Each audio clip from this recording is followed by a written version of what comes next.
अभी हम चना लेके पहुंच गए फैक्ट्री के पास। गाइस ये हमारे गांव में वाड़ी के पास आने वाली फैक्ट्री है। यहाँ से हमने बहुत बार बोरा खाए हैं। आपको गाइस दिखाते हैं, देखो गाइस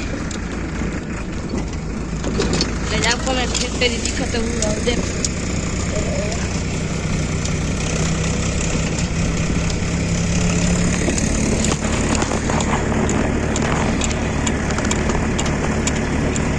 गाइस ये है हमारी फैक्ट्री। यहाँ पे झीणा झीणा दाना बने छे प्लास्टिक ना।